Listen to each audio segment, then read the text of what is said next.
सुनिएगा। सऊदी अरब में 1970 तक पाकिस्तान से ज़कात ली जाती थी, यानी 1970 तक सऊदी अरब को कौन ज़कात देता था? पाकिस्तान ज़कात देता था। और सऊदी शहरी खाना काबा में पाकिस्तान के रिज्क में इजाफे के लिए दुआएं किया करते थे। यूएई की तरक्की में पाकिस्तान का बहुत इंपॉर्टेंट रोल था। दुनिया की चौथी बेहतरीन एयरलाइन एमिरेट्स, जिसका कोड पता है क्या है? ईके। ई से एमिरेट्स बनता है और के से पता है क्या बनता है? कराची बनता है। ये एयरलाइन कराची से स्टार्ट हुई थी, हमने उन्हें जहाज भी दिया था और अमला भी दिया था, लिहाजा ये आज भी ईके के नाम से एमिरेट्स कराची है।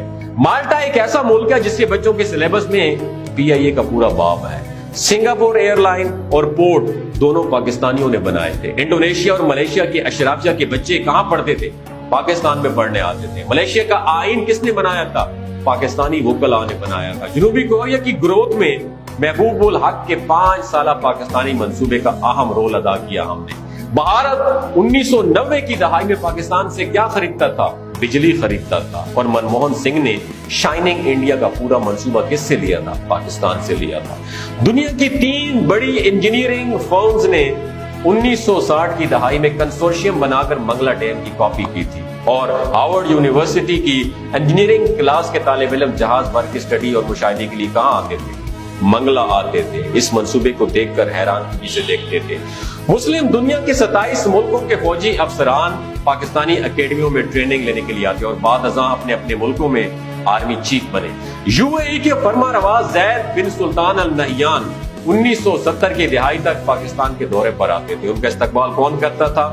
कमिश्नर रावलपिंडी करता था। हमारे वुज़रा जो थे ना, वो छोटे छोटे, वो भी एयरपोर्ट पर नहीं जाते थे, छोटे वुज़रा थे। सबसे बढ़कर 1961 में जब अयूब खान अमेरिका के दौरे पर गए थे तो पूरी काबीना, अमरीकी काबीना के सदर काबीना ने और सदर जॉन एफ कैनेडी समेत पूरे एयरपोर्ट पर उनका वेलकम किया गया था। और सदर अयूब खान एयरपोर्ट से व्हाइट हाउस खुली गाड़ी में गए और सड़क के दोनों साइडों पर अमरीकी अवाम फूल लेकर खड़े हुए थे और पाकिस्तान जिंदाबाद और वेलकम वेलकम के नारे लगा रहे थे। पाकिस्तान ने दोस्तों ऐसा दौर भी देखा है जो दुनिया हैरत से हमारी तरफ देखती थी, और ये जर्मनी और जापान जैसे मुल्कों को कर्जे और इमदाद भी दिया करते थे।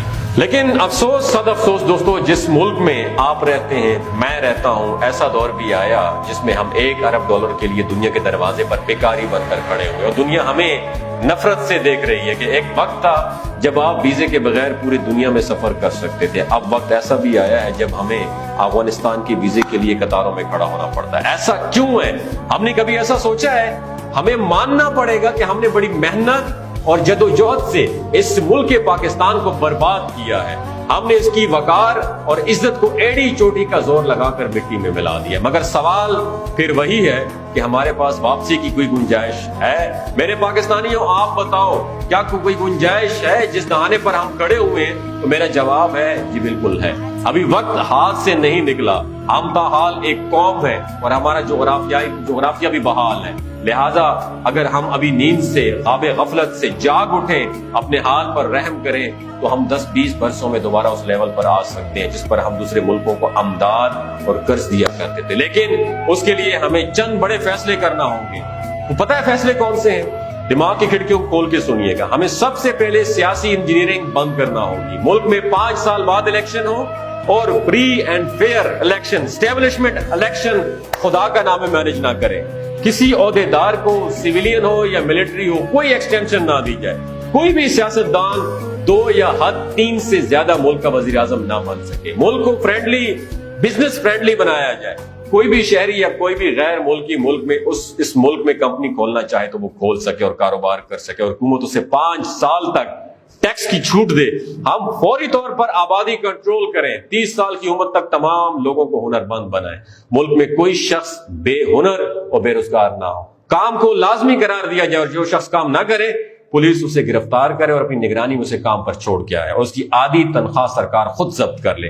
और आखिरी मशवरा मुल्क के तमाम स्टेक होल्डर्स के लिए, एक ही बार खुदा का नाम है, बैठकर अपने 20 साला कौम का कौमी मंसूबा तैयार करने। मैं आपके सामने हाथ जोड़ता हूं दोस्तों, फिर कोई शख्स उसे छेड़ने की जिसारत ना करे, जुर्रत ना करे। जो करे उसे करार वाकई सजा दी जाए। आप यकीन करें میرے پاکستانیوں ہم ان چند اقدامات سے ایک بار پھر عزت و آبرو کی شاہراہ پر واپس آ سکتے ہیں، ورنہ ہم اسی طرح بیکاری بن کر بھیک مانگ مانگ کر صفحہ ہستی سے ختم ہو جائیں گے اور تاریخ کے اوراق میں ہمارا ذکر تک باقی نہیں رہے گا۔ اگر کوئی میری بات بری لگی ہو تو دست بستہ تمام اداروں سے، تمام حکمرانوں سے، تمام عوام سے میں معافی کا طلبگار ہوں۔ اللہ پاک ہمارا حامی و ناصر ہو، اور ہم سب، ہمارے اب سب فخر ہے، ہمیں اب سب پہ فخر ہے، لیکن اب سب پہ فخر ہے ہمیں، لیکن خدا را ملک پاکستان کے لیے ایک مرتبہ پھر سارے ایک ہو جائے، اس پرچم تلے سارے ایک ہو جائے۔ ہم نے دنیا کو بتانا ہے کہ ہم ایک قوم ہیں، ہم ایک امت ہیں، ہم اس نبی کی امتی ہیں جو لا الہ الا اللہ کے نیچے ہم سارے اکٹھے ہو سکتے ہیں۔ ہمارا آخری حل